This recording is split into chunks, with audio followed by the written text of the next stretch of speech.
nothing's dragging behind. When I'm in the wind, well, I'll get anything through the muck and the fog. My hog, oh me, and my bike, on the streets or on the pike. Start her up, hear a roar, when I'm ready for something more. We don't fuss, we don't fight. This is a 1936 ULH. It has an 80 cubic inch high compression flathead V-twin engine. This is still the largest available engine. It was the last year with the total loss oiling system. The 37 had an oil pump. It has the Art Deco Eagle tank logo. The speedometer is mounted on the tank, and we follow the cable down to an enclosed gear.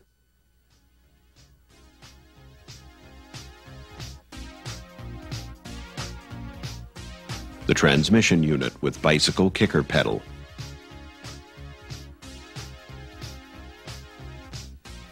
The rear brake pedal.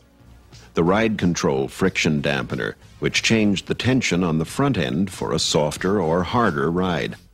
As the Depression eased, production increased, and in 1937, sales reached over 11,000. This is a 1938 WLD 45 cubic inch highest compression sports solo V-twin. Externally mounted distributor. Foot brake and footboard. Fishtail exhaust. The drive chain is on the opposite side to the 74, but the same side as the Sportster. Sprung seat.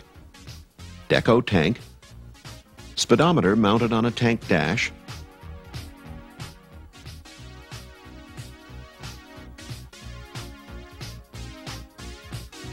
Tension adjustment.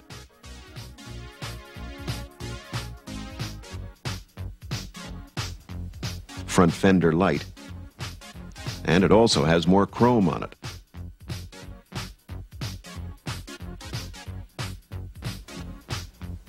This beautifully restored 1938 motorcycle is at the Bartels Harley Davidson dealership in Los Angeles, California.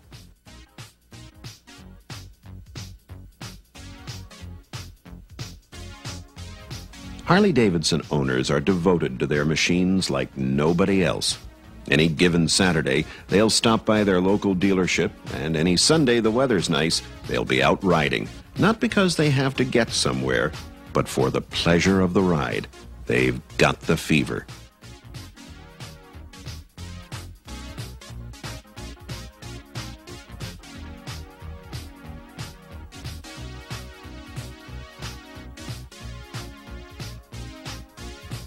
This 1940 EL 61 cubic inch overhead valve knucklehead was restored at Maroney's Harley Davidson dealership in Newburgh, New York. You had the option of 16-inch or 18-inch wheels. This has 18-inch, which handled better on the bumpier roads back then. It was the first year of the kidney-shaped toolbox, which lasted up until the mid-50s. The 1940 thinned the timing cover and went to heavier flywheels in the engine to make it run smoother, and different porting in the heads.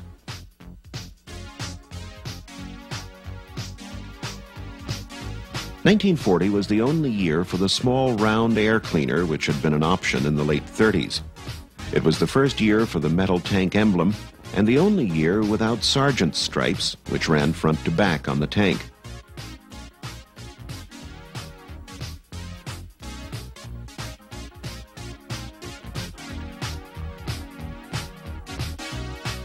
The shifter lever. The speedometer mounted on a dash between the two gas tank caps.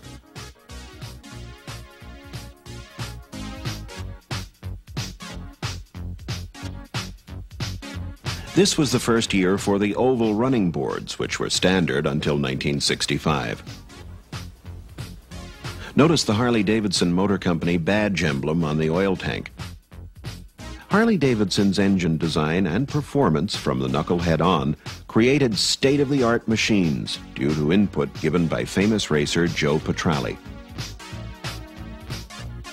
In 1936, Joe Petralli set the land speed record of 136.183 miles per hour on the sands of Daytona Beach, riding this streamlined motorcycle powered by a 61 cubic inch overhead valve engine. Amazingly, that record still remains unbroken.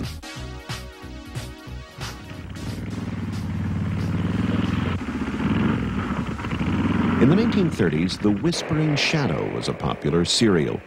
In this episode, the hero, on a Harley, races as fast as he can to warn his friends of an ambush. His friends think he's a robber until they see it's him. Pull up there! Don't shoot it, Jack!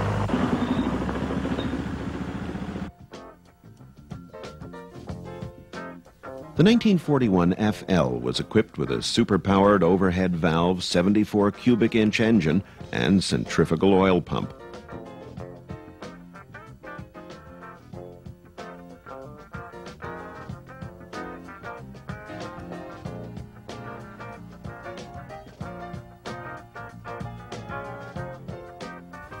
The adjustment for the Springer tension is below rather than above the Springer. Double loop straight leg frame.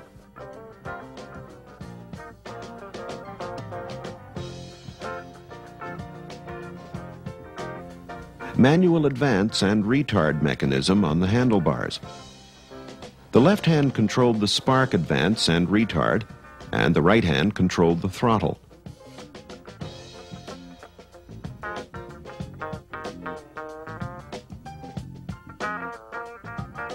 This tank has the metal stripes running front to back of the gas tank. This was the first year that the front brake lever was made of aluminum. The speedometer face changed from white to black and silver, which remained standard until 1948.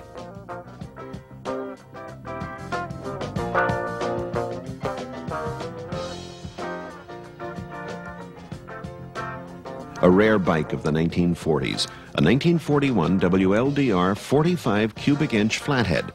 It had the cylinders and heads off a WR, the bigger intake and bigger M3 carburetor, and a standard 45 bottom end.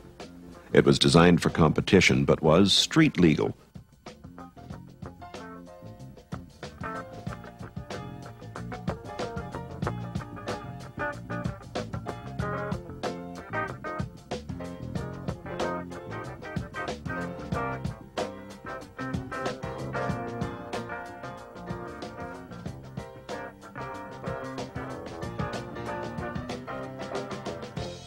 Looking at the heads, it almost looks like a 74 or 80 cubic inch flathead. Straight pipes were added back then for performance. You'd ride them to the races, tape up the lights to race them, and then ride them home. On a 45, half the tank was gas and half was oil. The WDLR had larger capacity tanks for running longer endurance events where gas stops would be difficult.